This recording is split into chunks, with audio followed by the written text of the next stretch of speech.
시온 찬양대 앙상블 귀한 찬양의 하나님 앞에 크게 영광을 돌리는 찬양이 된 줄 압니다. 감사하고 EDL 찬양단에게도 감사를 드립니다. 오늘 본당에 들어오시면서 로비 한쪽에 설치된 구조물 보셨지요? 다음 주일부터 찍게 될 가족 사진 촬영을 위해서 설치한 스튜디오입니다. 우리가 준비하고 있는 감사가 만드는 기적의 한 달 행사 가운데 첫 번째 행사가 가족 사진 촬영이지요. 이번 주 수요일까지 신청 받는다고 그럽니다. 당장 다음 주일부터 촬영에 들어가게 되는데 아직 신청란에 빈칸이 남아 있습니다. 많이 신청해 주시길 바랍니다. 이 일에 있어서 가장 중요한 것은 우리들의 삶에서 풍성한 감사의 제목을 깨닫는 눈이 열리는 일입니다. 감사의 70일 보내면서 감사 일기를 쓰는 분들이 여러 분 계시다고 들었습니다. 그분 가운데 한 분의 간증입니다. 이분이 직장 생활하는 여자 성도님이거든요. 감사의 일기 얘기를 듣고 참 좋다 그렇게 여겨져서 본인도 쓰기로 결심하고 실천하던 어느 날입니다. 하루 종일 직장 생활로 심신이 지친 상태로 집에 돌아왔습니다. 주부니까 그런 채로 또 저녁 준비를 해야 되지 않습니까? 말할 수 없이 피곤해서 짜증이 났습니다. 그런데 문득 감사 일기를 쓰기 위해서 감사의 제목을 찾아야 된다 오늘도 그런 생각이 들었습니다. 그런 마음 가지고 살펴보니까 세상에 밥을 지을 쌀이 있는 게 감사하고요, 저녁상 차리면 그 밥을 먹을 건강한 식구들이 집에 있는 게 감사하더라는 거죠. 하나하나가 얼마나 놀라운 감사의 제목들입니까? 그렇게 감사의 제목을 찾게 되고 그 제목 붙들게 되니까 피곤과 짜증은 간데없이 사라지고 찬송이 솟구치더라. 이제 그런 간증입니다. 여러분은 어떠신지요? 단순히 이걸 교회에서 하는 행사다 그렇게 여기지 말고 우리들의 삶에서 감사의 제목들을 찾아보시길 바랍니다. 눈만 열려서 볼 수만 있다면 지금 우리의 삶이 온통 감사의 제목들이 넘쳐나는 감사의 바다다 하는 사실을 아시게 될 겁니다. 그걸 알게 되는 것이 기적의 삶이지요. 11월이 시작되는 다음 주일 11월 4일부터 기적의 한 달이 시작됩니다. 우리 함께 이 한 달 감사의 기적 속에 살아갈 수 있게 되시기를 축원을 드립니다. 10월의 마지막 주일인 오늘은 종교개혁 기념주일입니다. 지금으로부터 501년 전인 1517년 10월 31일입니다.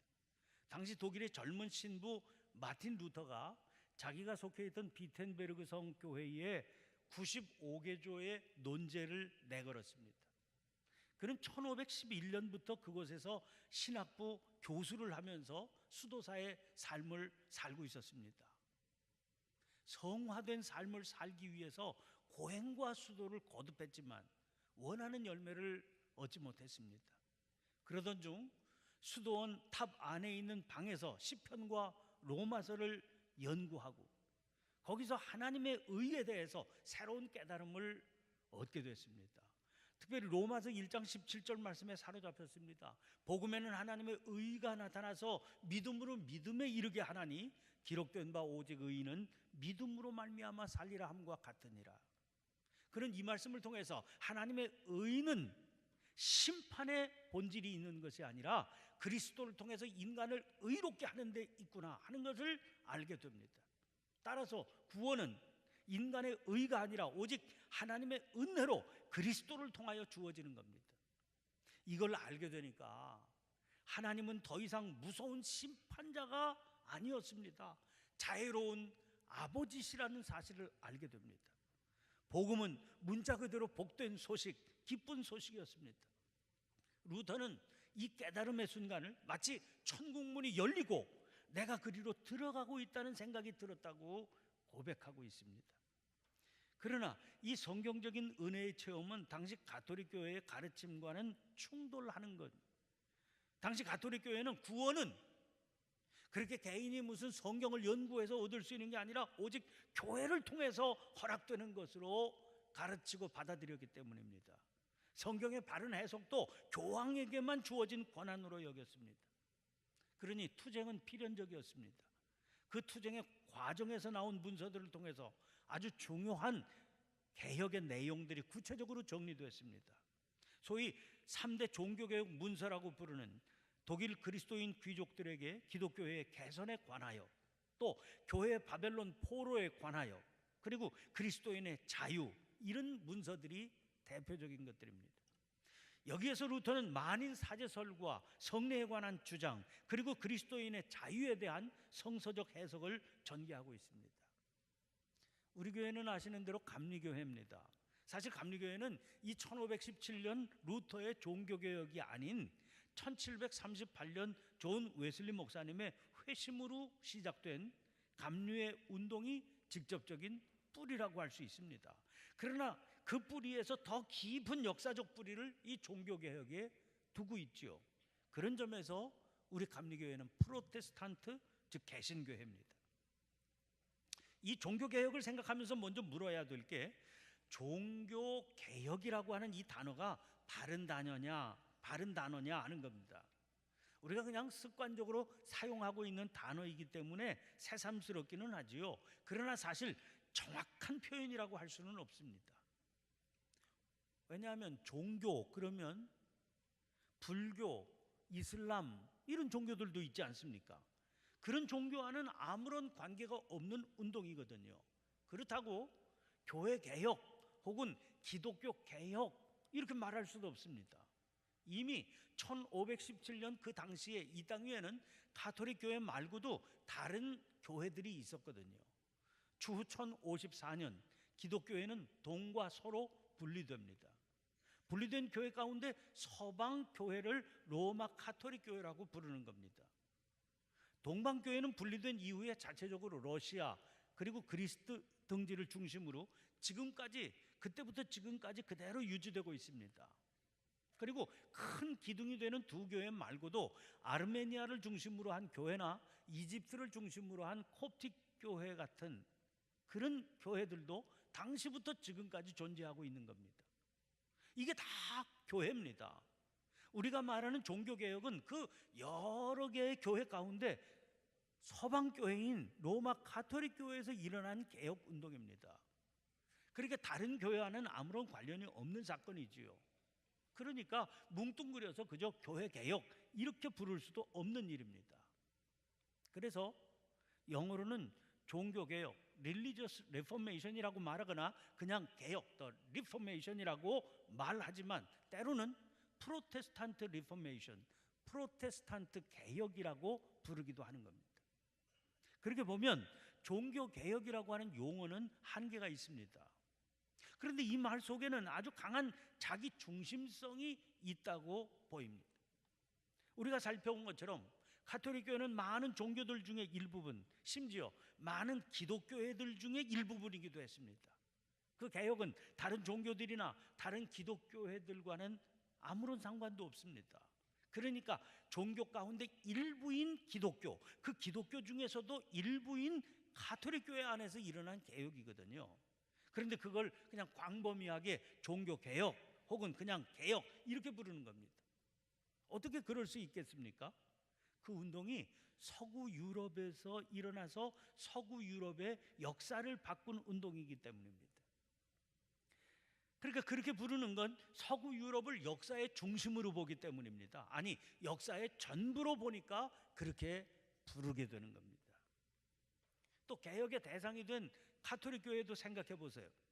가톨릭이라고 하는 말은 보편적이라고 하는 의미의 말입니다. 우리 지금 오늘도 사도신경으로 우리의 믿음을 고백했지요.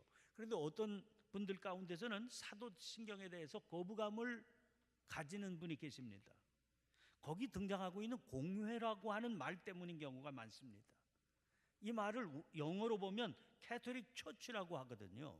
그래서 사도신경은 가톨릭 교회 믿음의 고백이니까 받아들이기가 껄끄럽다 이렇게 주장하는 겁니다. 그런 오해를 피하기 위해서 이 말을 공회 이렇게 옮겼습니다. 그리고 정확한 구별을 위해서 가톨릭 교회를 그냥 가톨릭 교회 이렇게 부르기도 하지만 정확하게 하려면 로마 가톨릭 교회 이렇게 불러야 되는 겁니다. 501년 전에 가톨릭 교회의 특징이 바로 이 지독한 자기중심적인 독선입니다. 하나님의 역사를 자기들 안에만 가두어 놓고 구원을 자기들의 전매 특허로 삼겠다는 발상입니다. 마틴 루터의 종교개혁은 이런 지독한 자기중심적인 독선에 대해서 과감하게 아니라고 외치는 운동입니다. 그 대신에 하나님께서 뭐라고 말씀하시는지 거기 귀를 기울여 봐야 된다, 이렇게 외치는 운동이지요. 사실 그러한 자기중심적인 종교적 독선이라고 하는 것은 가톨릭 교회에서 시작된 게 아닙니다. 그것을 확인하기 위해서 붙든 말씀이 오늘 본문 말씀입니다. 우리 교회 부흥에 인도하셨고 지난번 총여성교회 헌신예배 때도 말씀을 와서 전하셨던 한희철 목사님이 최근에 책을 한 권 또 펴냈습니다. 제목이 예레미야와 함께 울다, 이런 책입니다. 구약성경 예레미야서를 읽으며 묵상한 내용을 정리해서 낸 책입니다. 그 책을 보니까 오늘 본문을 두 부분으로 나누어 놓았습니다. 각각의 소 제목을 빈 말을 믿어 안심하지 말라, 그리고 끙끙 앓는 하나님, 이렇게 붙여놓았더라고요. 오늘 본문 4절과 8절에 등장하고 있는 거짓말을 공동번역은 빈말, 이렇게 번역했는데 그 단어를 받아온 거죠. 그러면 그 말씀의 내용이 어떤 것인지 한번 들어보시기를 바랍니다. 이스라엘이 남북으로 갈라진 후에 그 북쪽에 있던 북왕국 이스라엘은 주전 721년에 아수르에 의해서 멸망당합니다. 남은 반쪽 유다만 겨우 명맥을 이어가고 있었을 때입니다. 그런데 남왕국 유다는 북왕국하고 달리 자기들이 멸망당하지 않을 수 있었던 것은 자기들의 수도 예루살렘에 있는 성전 때문이다, 그렇게 믿었습니다. 아니, 전능하신 하나님이 계신 성전 아닙니까? 아무리 강한 민족이라도 어떻게 이방 민족이 전능하신 하나님이 계신 성전이 있는 예루살렘 무너뜨릴 수 있겠느냐, 그런 겁니다. 성전이 있는 한 예루살렘은 멸망당하지 않는다는 거죠. 나라는 날이 갈수록 기울어가고 있는데 나라의 힘이 약해져 가는 것을 보면서도 계속 그런 주장만 힘을 얻고 있었습니다. 오늘 본문 말씀에 담긴 모습이 바로 그 장면 묘사한 겁니다. 하나님께서 예레미야에게 말씀을 주셔요. 여호와의 집 문에 서서 여호와께 예배하러 이 문으로 들어가는 유다 사람들에게 이 말을 선포하여라 하십니다. 4절 말씀입니다. 너희는 이것이 여호와의 성전이라 여호와의 성전이라 여호와의 성전이라 하는 거짓말을 믿지 말라. 아까 제가 말씀의 배경을 설명해 드렸으니 무슨 말씀인지 아시겠죠? 이것이 여호와의 성전이라 하는 그 말, 그러니까 절대로 멸망하지 않는다는 그 말, 거짓말이다.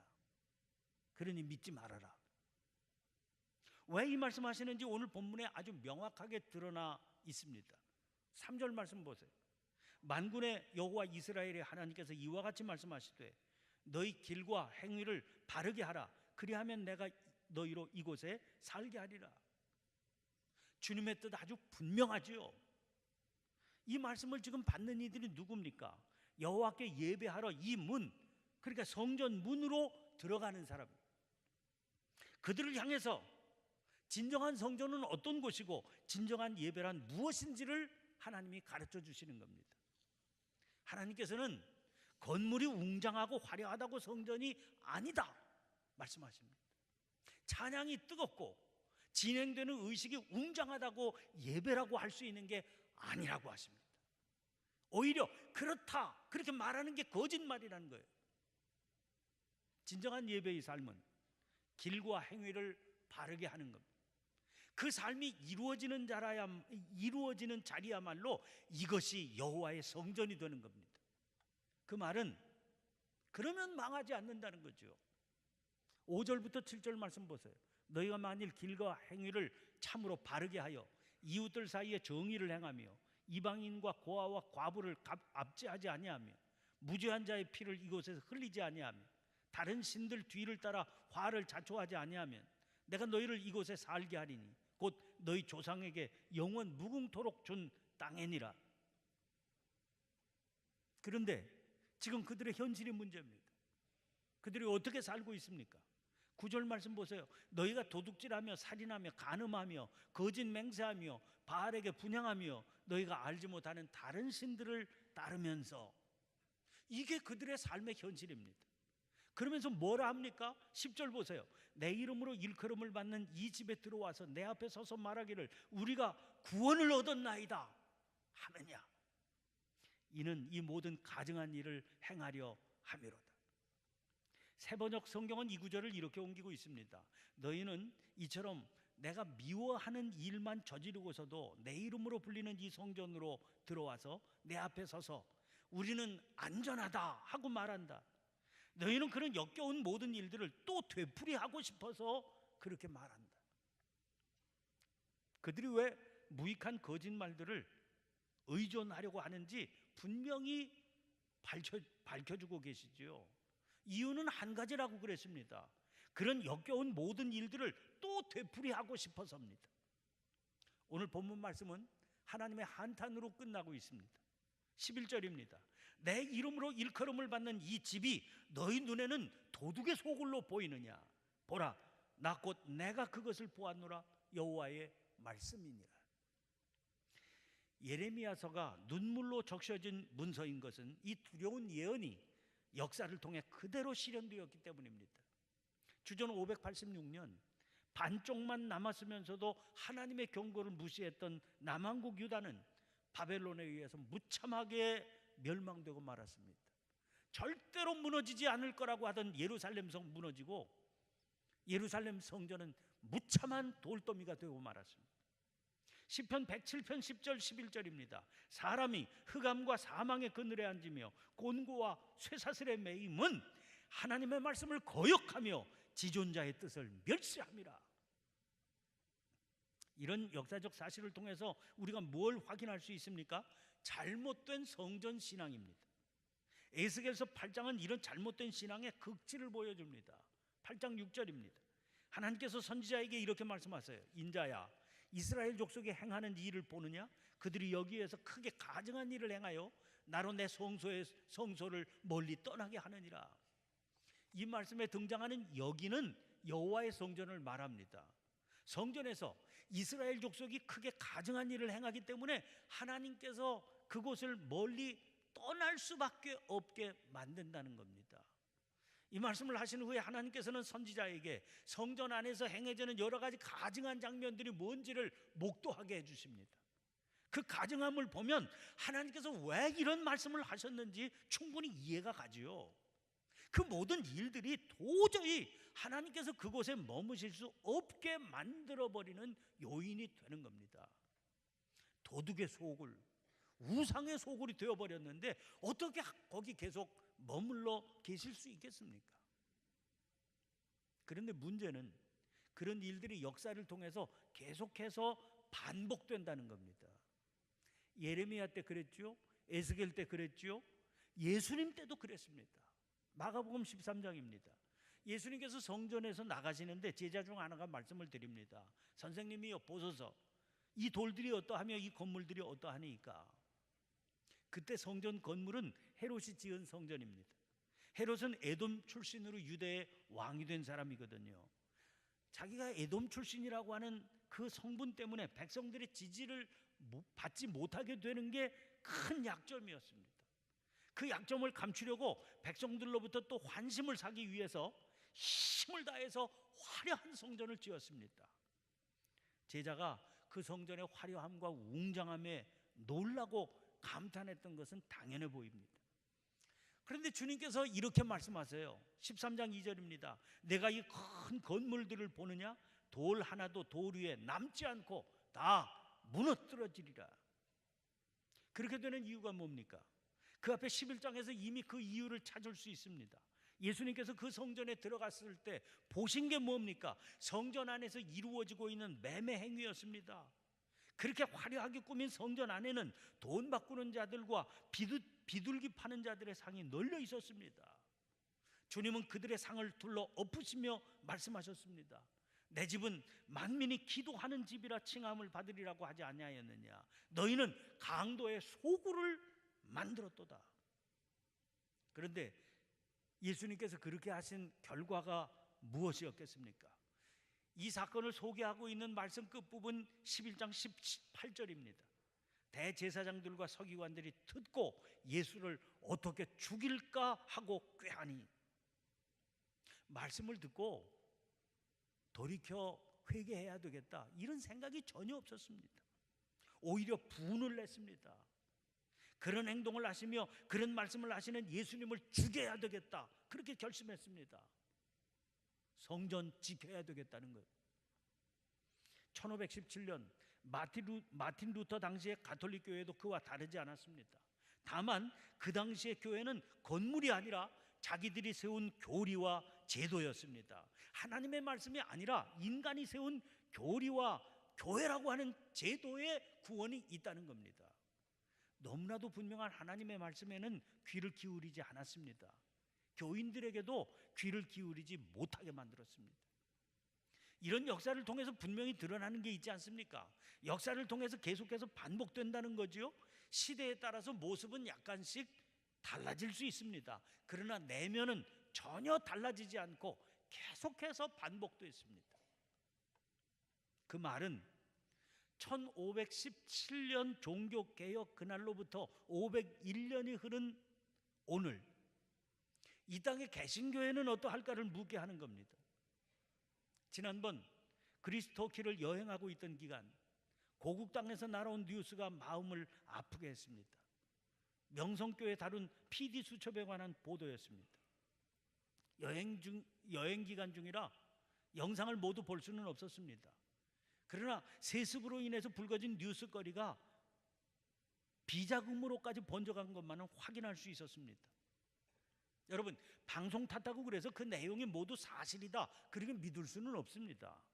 저 스스로도 여러 차례 미디어 매체들의 선정적인 태도를 경험한 바 있기 때문입니다.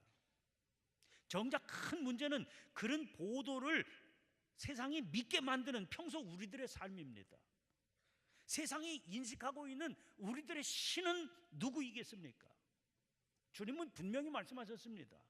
마태복음 6장 24절입니다. 한 사람이 두 주인을 섬기지 못할 것이니 혹 이를 미워하고 저를 사랑하거나 혹 이를 중히 여기고 저를 경히 여김이라. 너희가 하나님과 재물을 겸하여 섬기지 못하느니라. 하나님과 재물을 겸하여 섬기지 못한다 하셨습니다. 그 말씀은 하나님을 섬기든 재물을 섬기든 둘 중 하나다, 그 말씀 아닙니까? 그러면 우리는 지금 과연 뭘 섬기고 있을까요? 이걸 우리 스스로에게 심각하게 물어봐야 됩니다. 그러면서 아무리 심각하게 물어도 스스로 속을 수도 있다, 그 사실도 인정해야 됩니다. 스스로 묻는 것만으로는 정확하고 분명한 답을 기대하기 어려울 수 있습니다. 자기 스스로도 속으니까요. 그래서 우리를 향한 세상의 소리에도 귀를 기울여야 된다는 겁니다. 당신들은 우리가 과연 뭘 섬기고 있다고 생각하느냐, 그렇게 한번 세상을 향해 물어보세요. 무슨 대답이 있겠습니까? PD 수첩이 그 대답입니다. 무너져 돌무더기로 변해 있는 초대교회 예배당 터전에서 듣는 조국교회의 뉴스는 참담하기만 했습니다.